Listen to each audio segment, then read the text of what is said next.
Chile.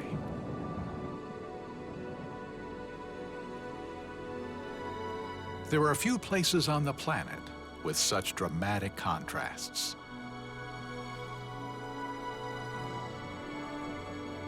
Throughout the 4,500 kilometers that separate the frozen austral flatland from the desert plains of the north, nature brings together these dissimilar environments and breathes life into each and every one of them in a way that only nature can.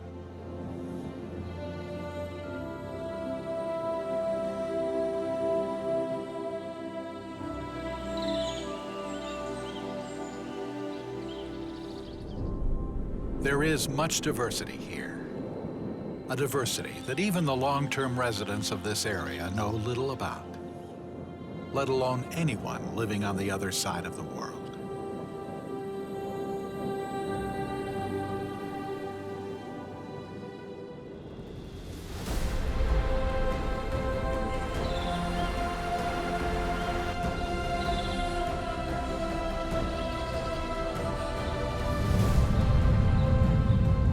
From the highest summit of the Andes Mountains to the cool, rich waters of the Pacific Ocean,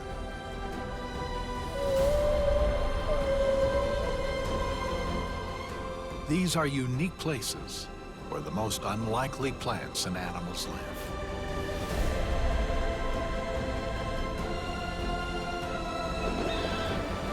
Many of them exist nowhere else on Earth.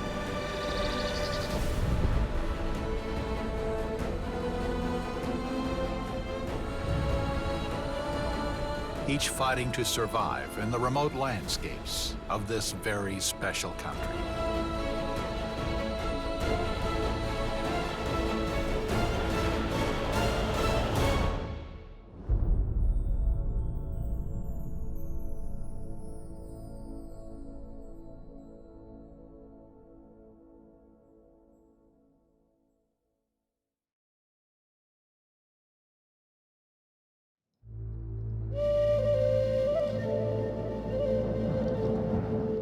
Autumn. Another cold dawn in Patagonia.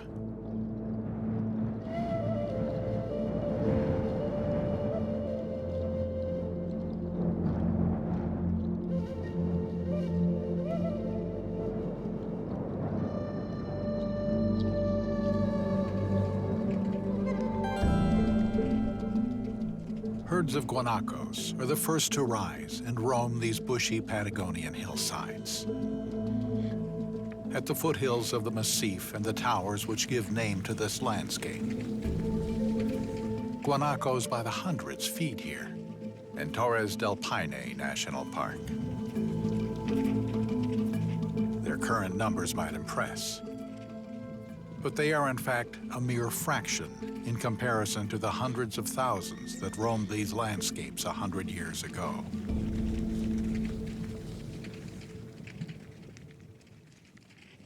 They were hunted by settlers for food, their pelt, and were simply killed as they competed for space with their introduced cattle. Today, guanacos find their only true haven here, within the borders of this national park. But another animal even more persecuted than the guanaco itself has also survived here. The puma.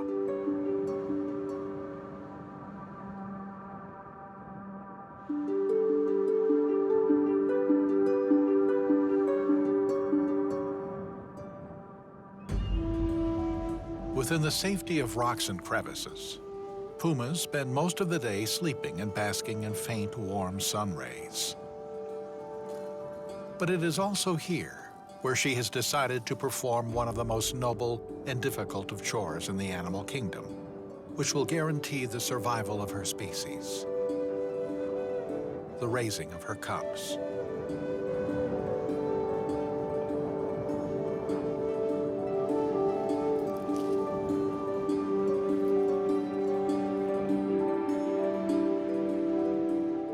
Pumas reproduce every 2 to 3 years. The size of their brood will depend on many factors, such as climate, and of course, food supply.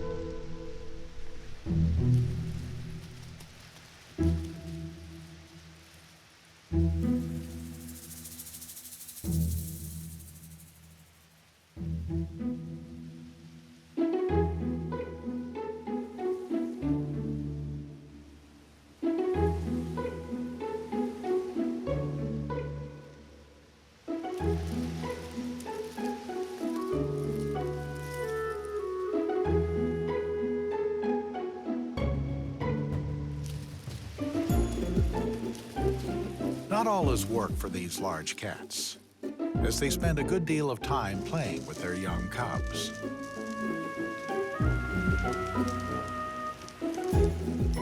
A game that is not only their entertainment, but also one of survival. A game that will help in developing instincts, so they too can eventually stalk their own prey and confront the dangers that lie ahead of them, away from the protection of their mother.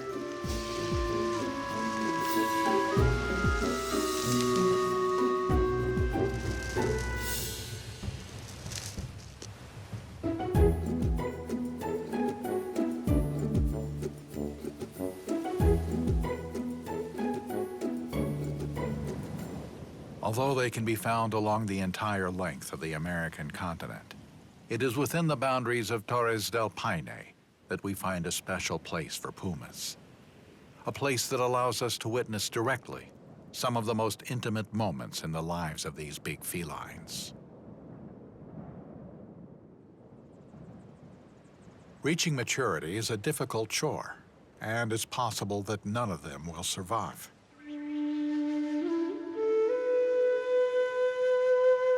When the time comes for their mother to leave, each cub must follow their own independent path in search of their own territory, hunt and fend for themselves, and find a mate which may lie beyond the protection and confines of the park, in lands where they must also confront new challenges and dangers. Outside the park, natural prey is scarce, so pumas find themselves having to hunt domestic cattle. For this reason, they are persecuted and hunted, even though the pumas are protected by law.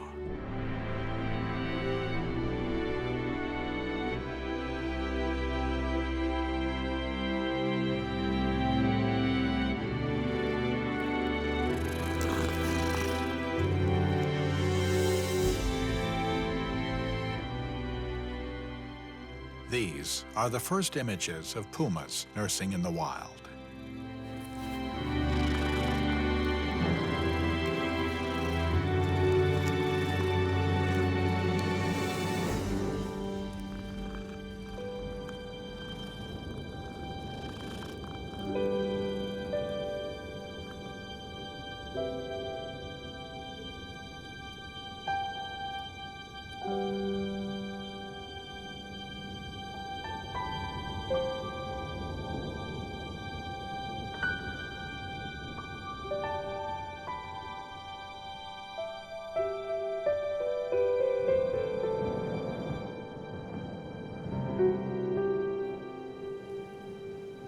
But Patagonia is not just fields of grass and prairies.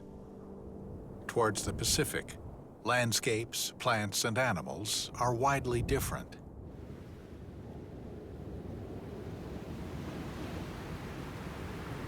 We find ourselves in the domains of the astral fjords and channels. The water between the Guadalquivir archipelago and the islands of Chiloé is known to be some of the richest on the planet.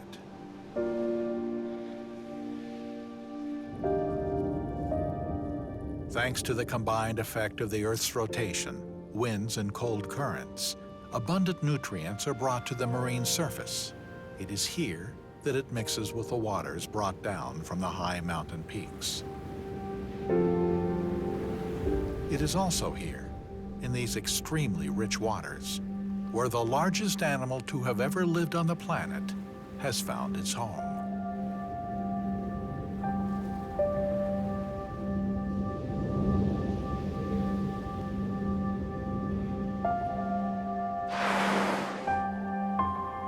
The blue whale.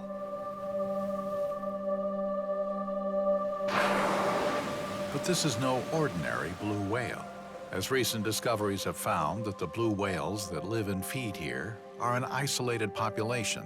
They even have their own vocalization, a dialect that scientists have called the Chilean dialect.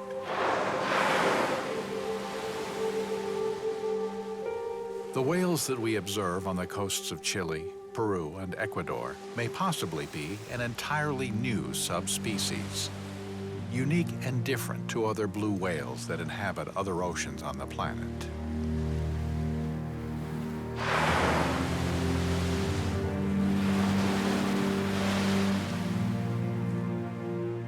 Balanoptera musculos chilensis.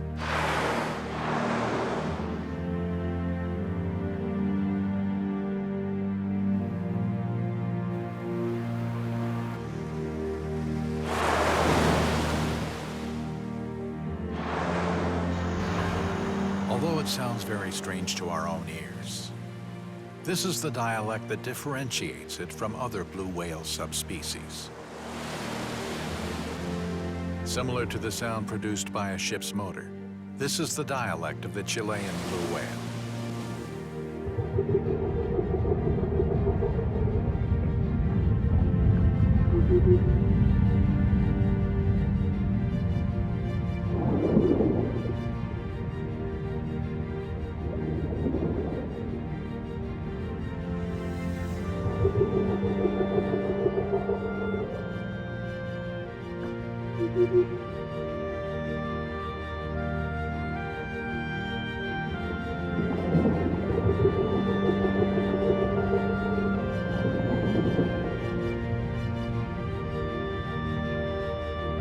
Different or not, these whales have lived here for hundreds of years, feeding on crustaceans and other small invertebrates that live in these nutrient-rich waters.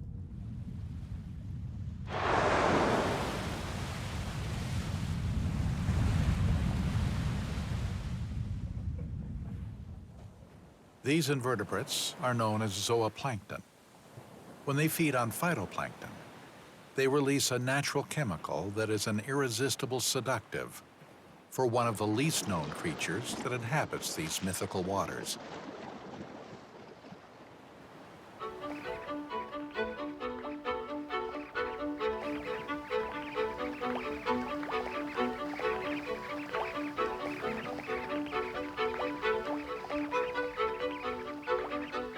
They are known as Pincoya storm petrel, and they were recently discovered by science. These are the first recorded images of this small ocean bird.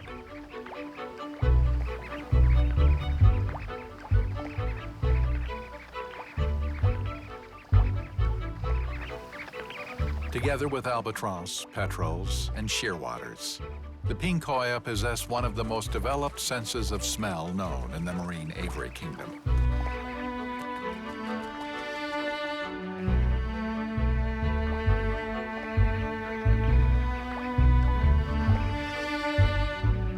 From as far as a few kilometers, the Pincoya is the first to detect the scent produced by plankton and is the first to arrive to feed on it.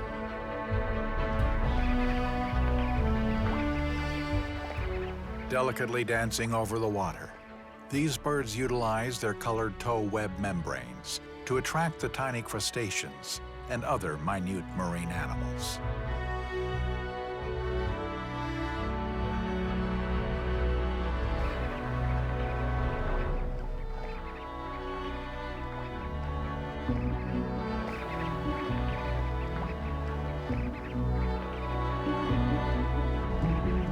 This is, without doubt, one of the most beautiful Chilean natural history events that one can observe.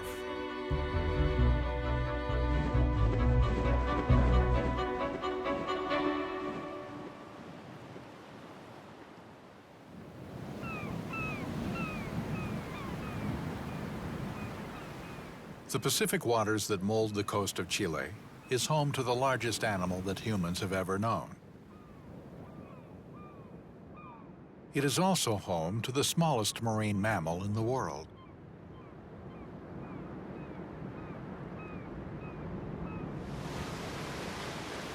The southern marine otter lives its entire life around these coastal rocky shores.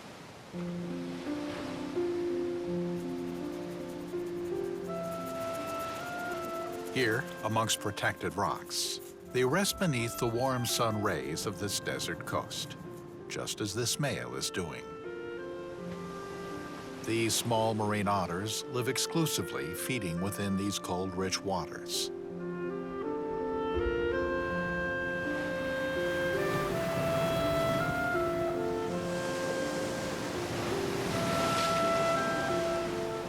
They dive each time for less than 2 minutes, in search of crustaceans that hide within the kelp forest and rocks below.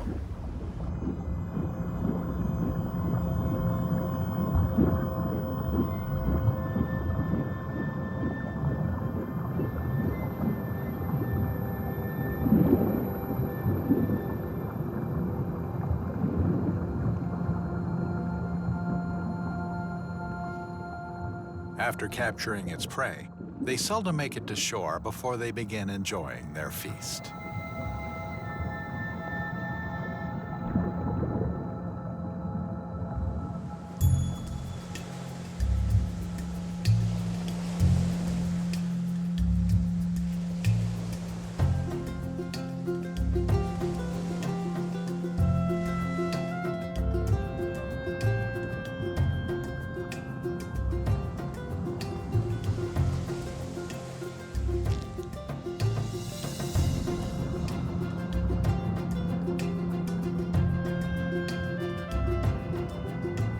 When it has finished eating, it will take in a breath of air and dive once again in search of yet another meal.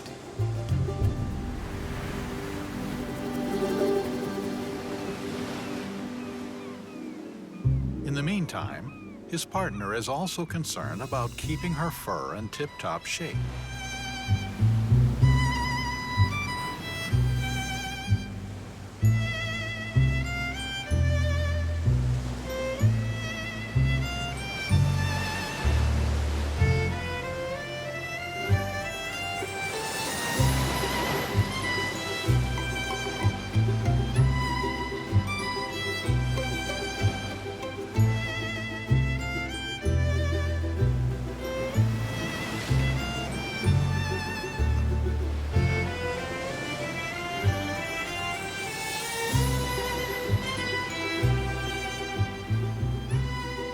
But she also has another objective: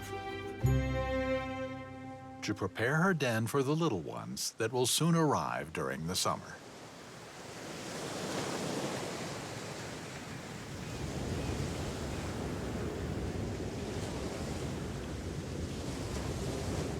On the coast of the Atacama Desert, there are a number of small and isolated uninhabited islands that form one of the richest marine ecosystems found anywhere in the world.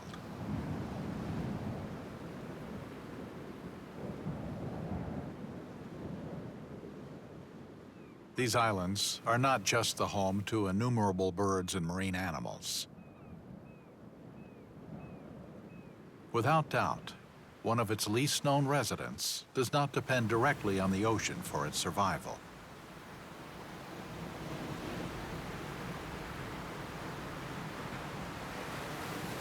During the day, it takes refuge among the darkest crevices within these caves. Surrounded by myths and legends, this creature has become one of the least comprehended animals in the natural world.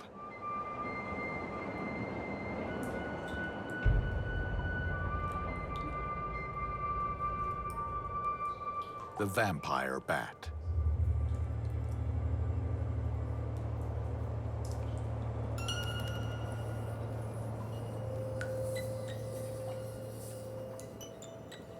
Although the Puchin, as it is locally known in Chile, is far from being a demonic deity, it does, however, feed exclusively on blood. In fact, This behavior was discovered by the English naturalist Charles Darwin and his assistant when they visited the coast of the Chilean desert in 1835, a discovery that was greatly doubted by the skeptical scientific community of their time. Different to other bat species with elaborate social habits, the Puchin lives in small groups.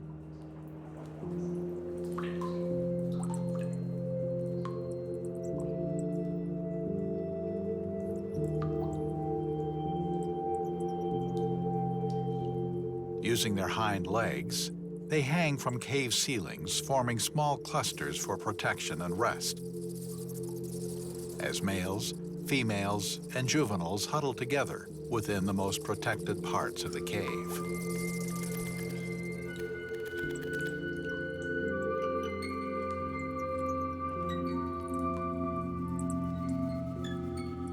With the arrival of the night, they head out in search of a meal, which consists primarily of the blood of marine birds and mammals that live near the colony.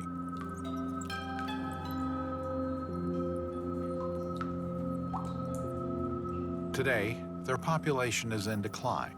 Many die in fires that are set on purpose inside their caves as they sleep during the day.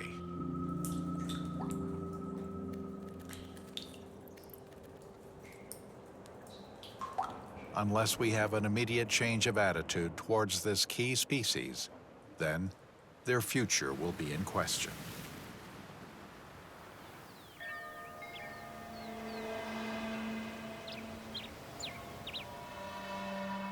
The Roman cassie tree is without doubt one of the most common trees of central Chile. These are tightly related to trees that exist in the African savanna. They grow in arid ecosystems, where at the end of every summer, its flowers produce hundreds of seed pods. The shell of these pods is very hard, making it almost impossible for small animals to crack them. No other wild animal can reach these pods high up in the trees.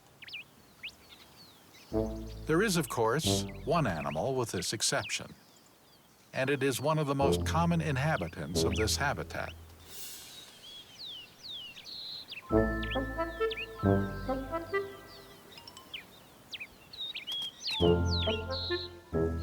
The common daegu is one of the most curious and interesting animals in Chile. This rodent, unlike others, is diurnal and highly social. They live in burrows that form small colonies.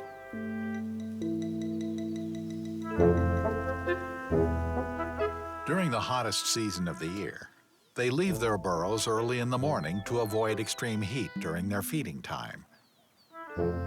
They search for seeds and other vegetable remains that are found mostly on the ground.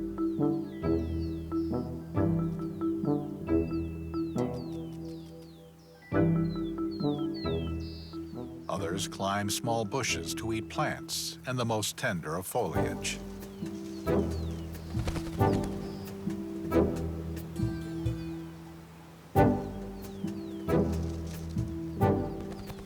They battle birds for small seeds.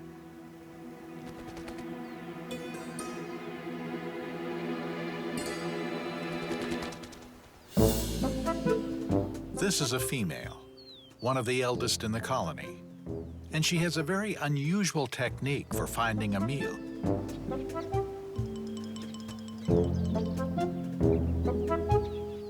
In fact, she will not move away from the shade that the bushes provide by casting a shadow over the entrance to her burrow. Here, she will simply lie and wait, waiting with a patience that only a long life of experience can teach.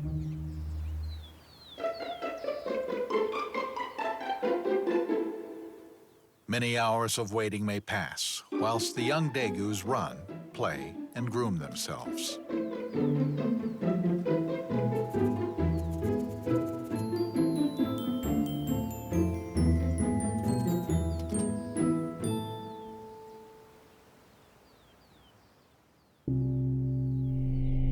The summer heat makes its presence felt.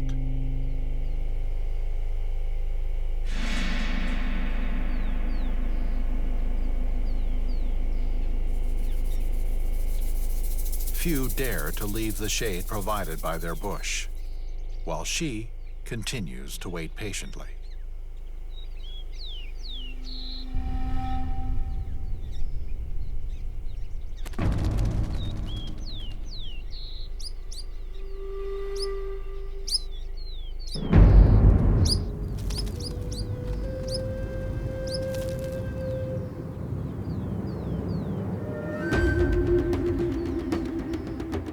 An Andean fox,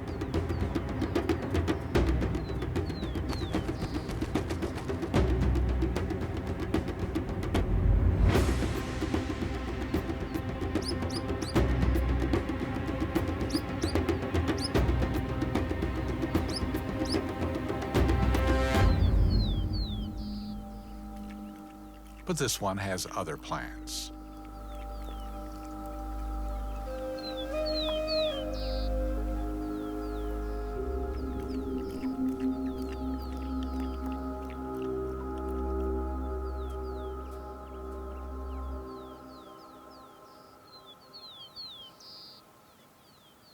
When the danger is past, the female returns to her eternal wait. But what has this female been waiting for so patiently?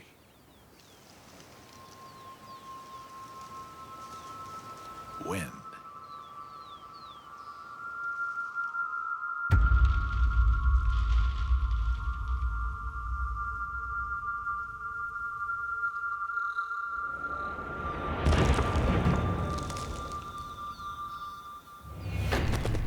For months, the pods have remained on the branches of the Roman cassie tree, but sooner or later, the pods will fall. She runs quickly to pick up this pod and takes it into the deepest portions of her burrow.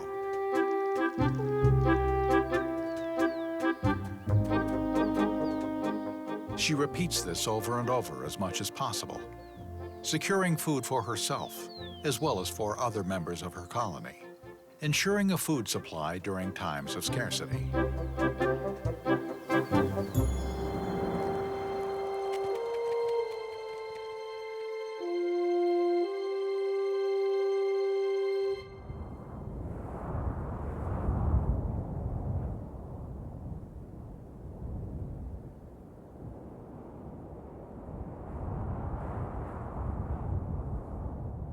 This is the Atacama Desert, the driest desert in the world. Yet even here, not all is death and desolation. Centennial cactus of strange shapes survive all around.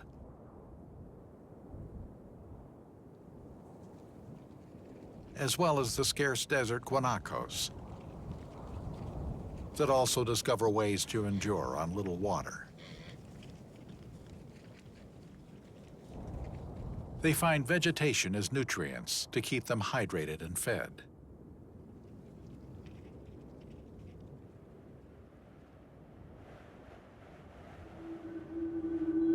Yet many of them do not survive this harsh environment.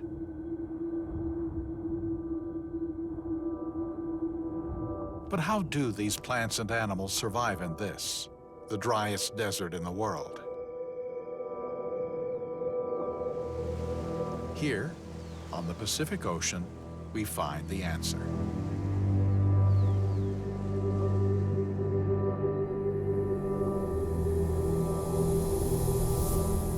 Each night, the desert temperature drops, and the warm air accumulated over the ocean during the day is released.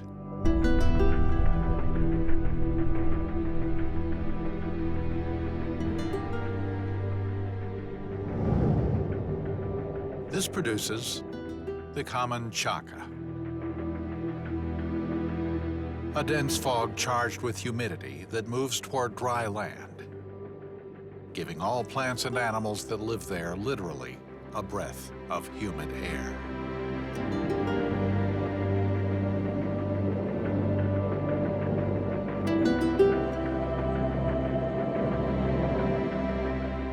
As the first sun rays appear, and the desert heat begin to battle it out.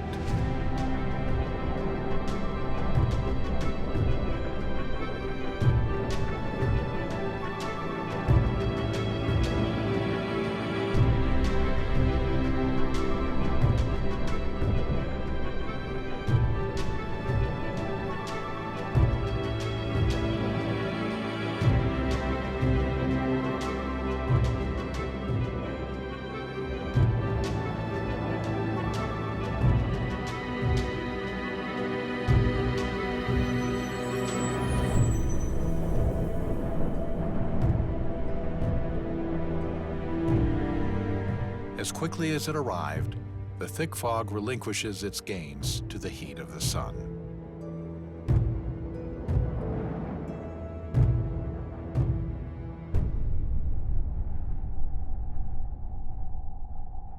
Yet the Atacama Desert still holds one of the most notable secrets of the animal world.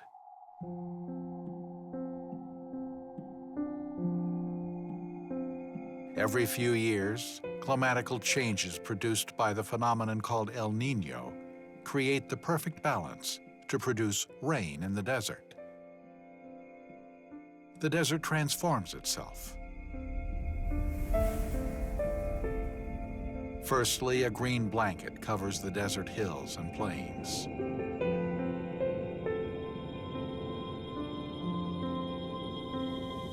Later, the flowers.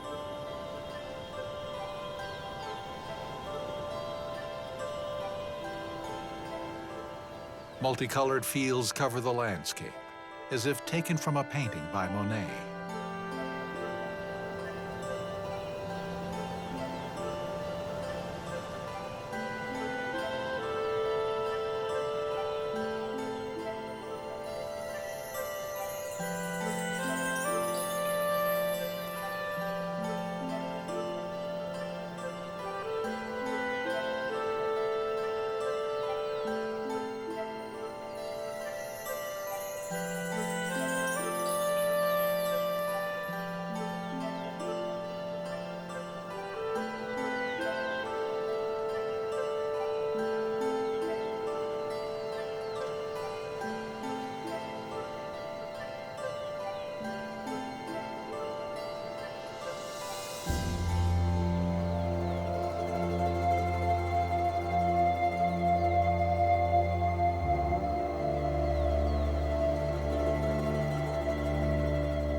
And here, it's not just the plants that flower. Amaryllis, rock purslane, and Chilean trumpet flower attract hundreds of species of insects and other invertebrates.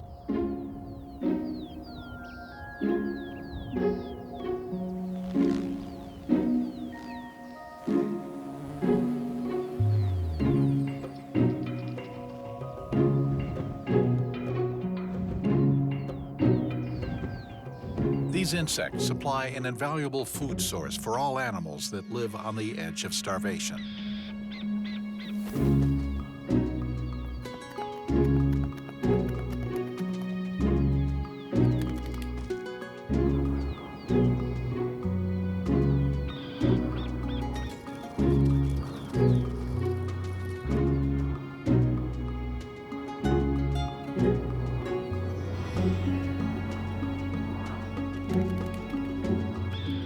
It has been a good year, and these chicks will be fed well.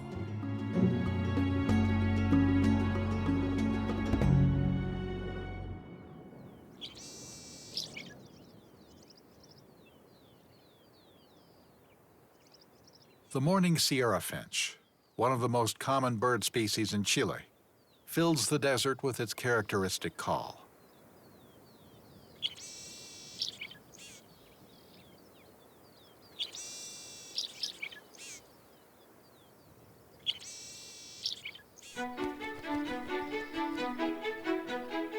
It now takes advantage of the abundance of food to perform one of the most important chores for the survival of its species, that of feeding its chicks.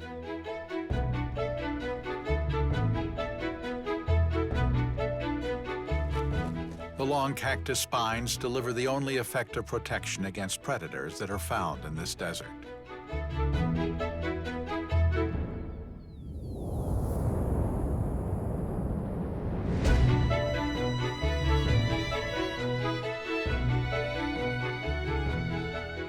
During the fresh early morning hours, males and females work tirelessly to feed their chicks.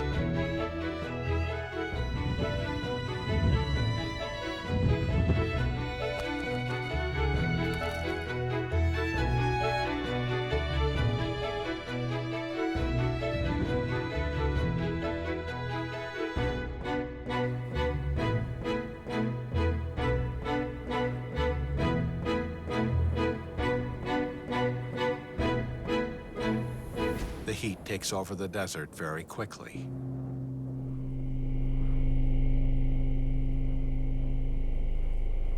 These chicks, with their delicate bodies absent of feathers, take no time in feeling the harshness of life in the Atacama Desert. In just minutes, sun rays could kill.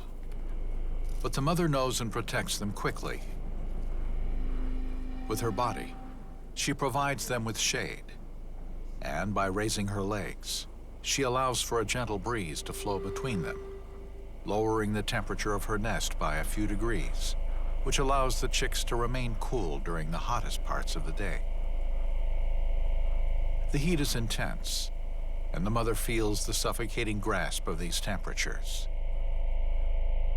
If she fails to find refuge from the sun, she too could die in this heat. But soon help arrives.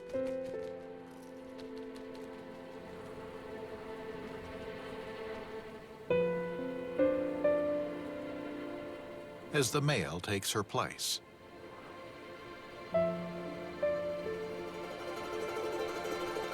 Allowing her to leave the nest and find a way to lower her own body temperature. A magnificent example of parental collaboration, given to us by nature.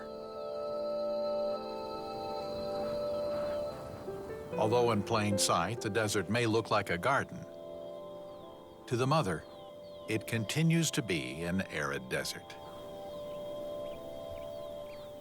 But the rains that have changed this landscape still have one more secret to offer, and the mother of these chicks knows it. Water.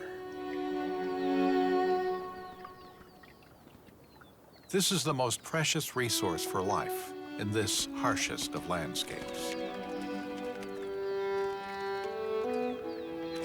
This water is a treasure that will not only be taken advantage of by the morning Sierra finch, but also by countless other birds that inhabit this desert.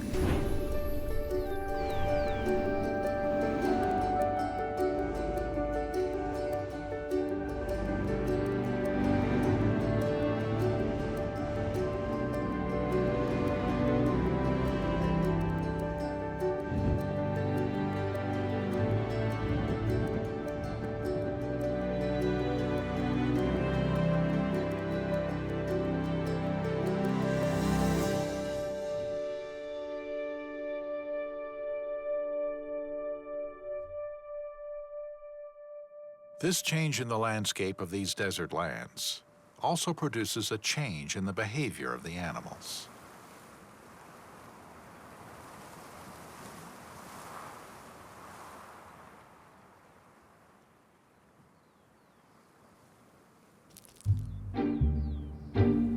The two-spotted lizard is an insect-eating reptile that lives in small sand caves and within rocks.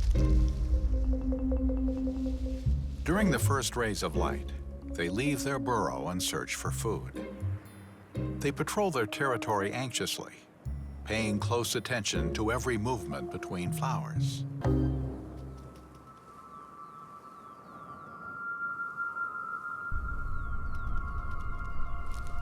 But it is not insects that it is after.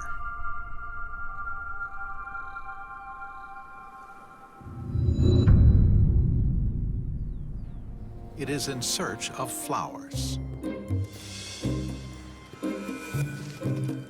No one knows the purpose of why the change in their diet.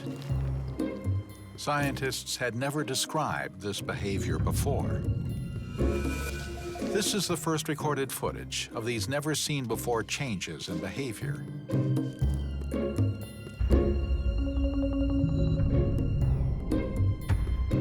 Apparently, these flowers are very important to them, and they guard them fiercely, to the extent of not letting other lizards partake in the feast.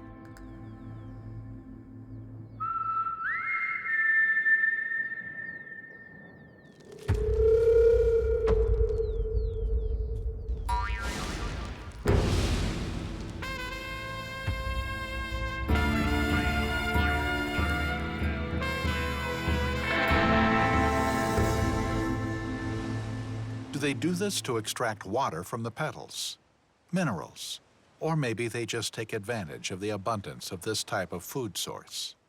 Who knows? The truth, though, is that every desert flowering is taken advantage of by this lizard, maybe just to enjoy the flowers, albeit in a very different way.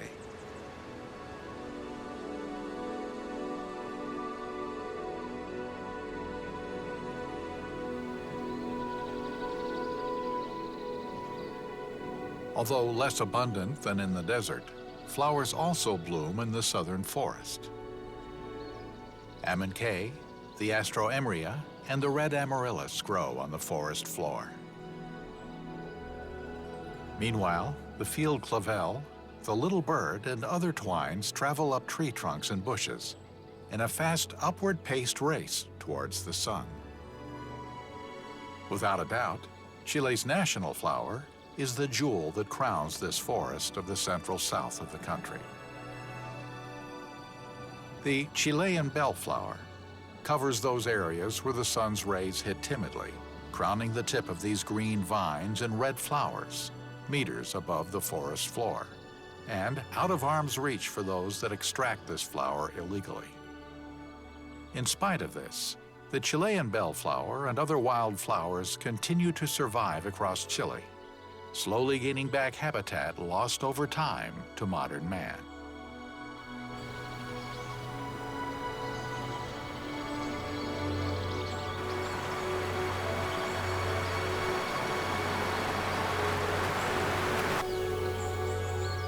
Not only flowers have been lost with the destruction of native forests, but also the homes of extraordinary small animals. Like phantoms, they roam the densest part of these woodlands. Most have never had any contact with humans, and few people have ever had the opportunity to see them in their natural environment.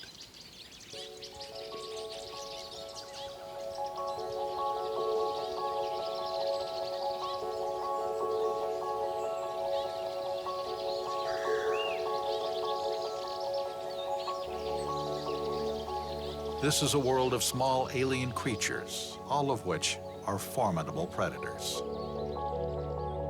Velvet worms are small worms that search for their prey underneath fallen leaves and decaying wood.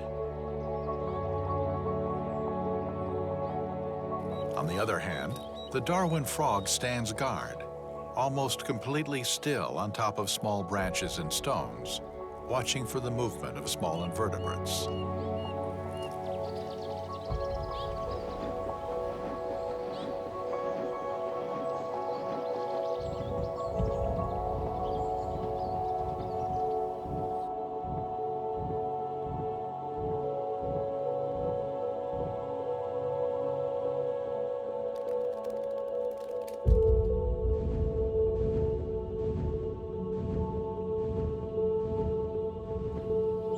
There are many creatures that live in the temperate forests of the South.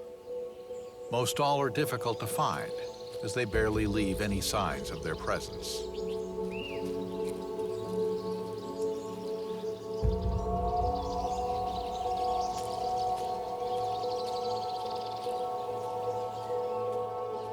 The cod, the smallest cat in all of the Americas.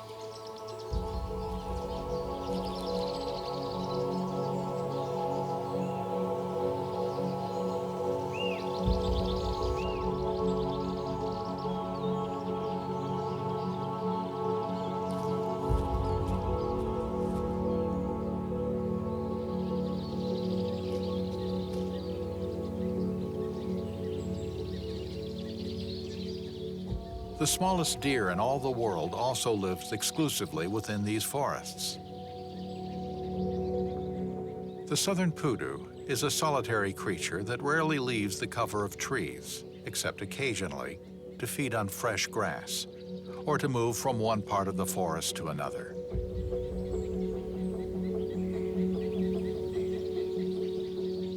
Totally still and hiding from view, this small doe will not move until its mother returns, and she will not approach her young until she is sure that there is no danger close by.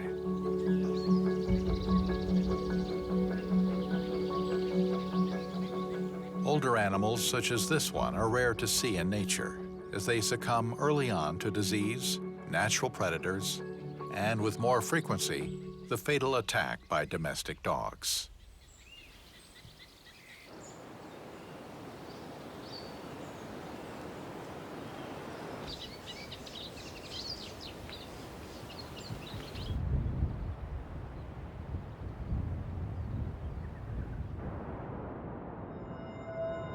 The first rays of light gently bathe the mountains and ravines of Patagonia.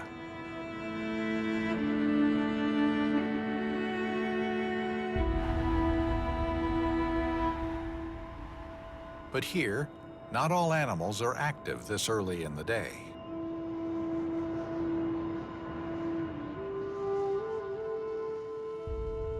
Others prefer to sleep under a late morning sun after searching for prey at dawn. Here, pumas are top predators and rule above all other animals in the food chain. In no small part, the complete ecosystem's health, where many animals and plants live, depends directly on the puma's survival. Without pumas, the very existence of all other species would be in jeopardy.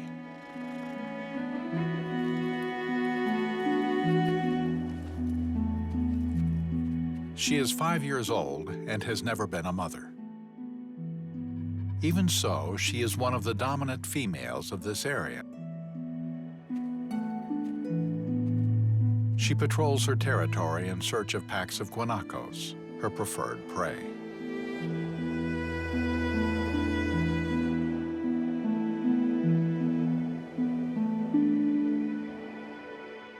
It is not too difficult to find guanacos here, but many hours might pass before the conditions are right for a hunt. She is a stealthy hunter, hiding between grass and rocks, becoming invisible to even the sharpest eye. Guanacos have 10 times the developed eyesight of man and can spot a puma hundreds of meters away.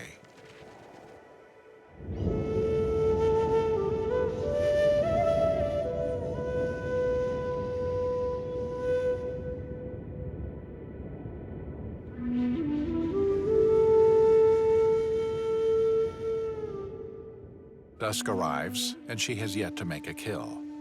Many days have passed since she last fed.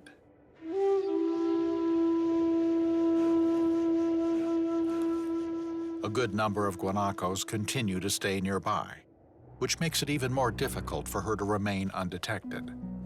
But she does not give up on stalking her favorite prey. Maybe the late afternoon shadows will give her the cover she needs to be invisible.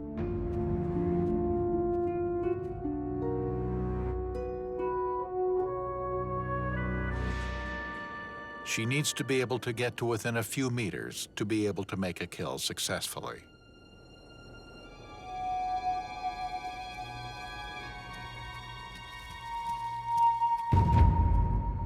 She will walk for hours, waiting for the perfect moment.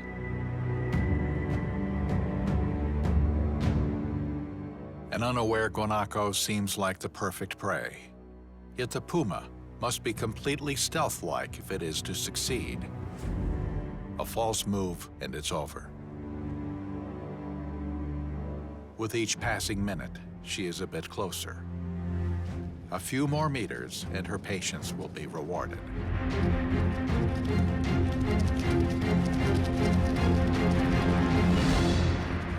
This time, she was in too much of a rush, and the guanaco makes its escape.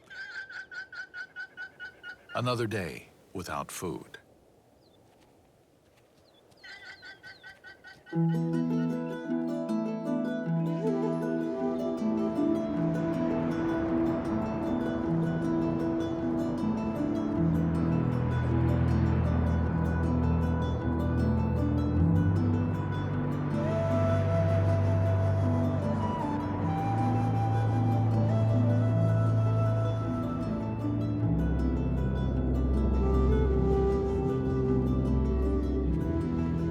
A new sunrise reveals that another puma has had a successful hunt.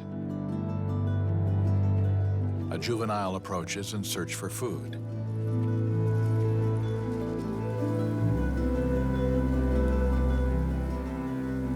He looks nervous, as this might not be his kill. He is scavenging, taking advantage of his find.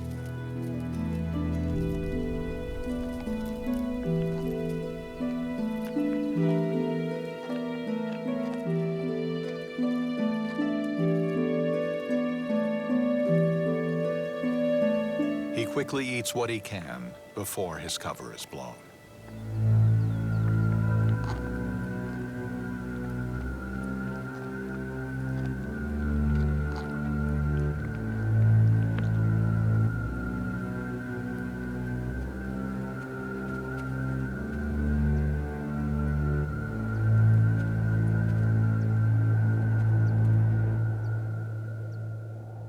Other animals that inhabit the Patagonian hillsides do not take long to show up. This is a South American gray fox, locally known as chia.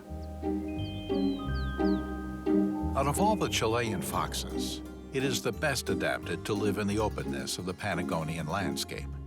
And although they feed on small rodents, invertebrates, and fruit, here, a female finds a unique opportunity to steal the remains of a major prey, which is, by all accounts, out of her reach.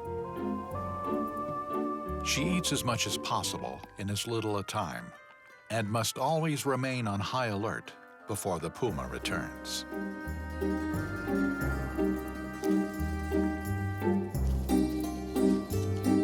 Although it is not uncommon to see foxes scavenging on a puma kill, this is not by any means a daily occurrence, and these foxes will risk all for a free meal.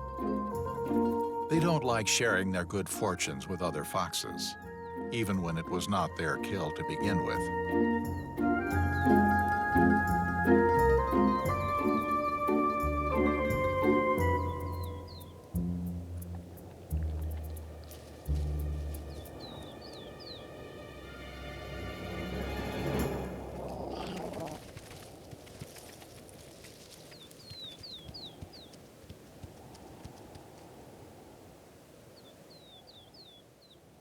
Other scavengers begin to arrive, and the fox knows this.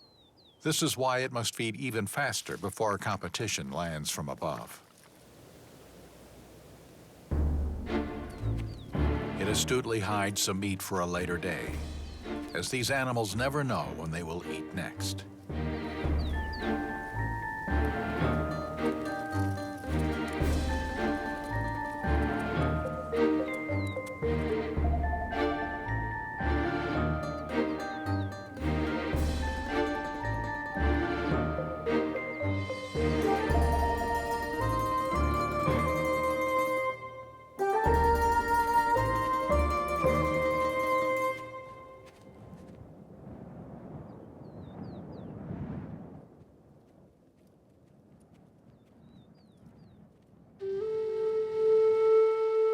The Andean condor, one of the largest flying birds of the world, detects carrion from many miles away. Naturally timid, it doesn't land immediately until it is sure to be safe from danger.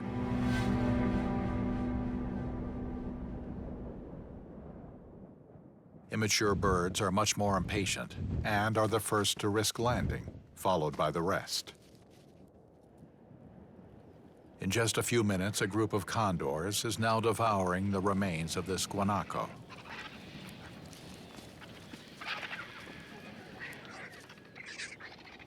Undecided older males are the last to arrive.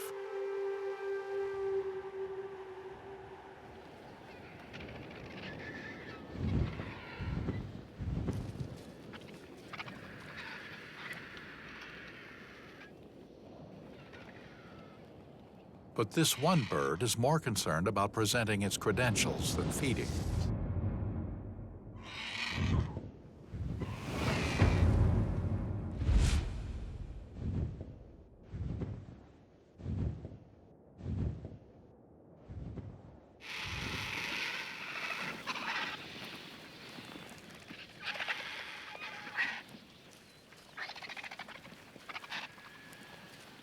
After a few hours, little remains. With over 4 pounds of food in their stomachs, taking off becomes a little more challenging. Yet one by one they take flight, catching the upward currents of warm air that will allow them to fly to their next stop, where they will eventually spend the night and digest their feast.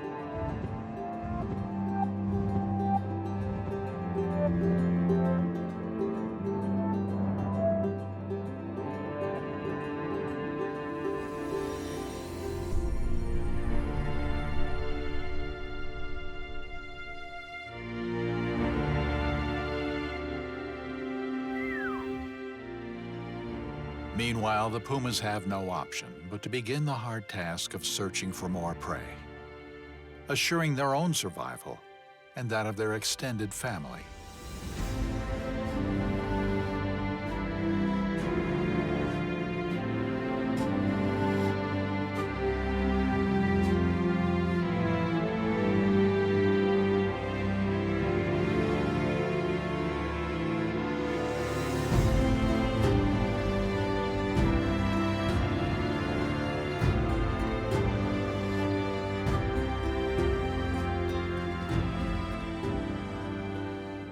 In this, the still unknown wild Chile.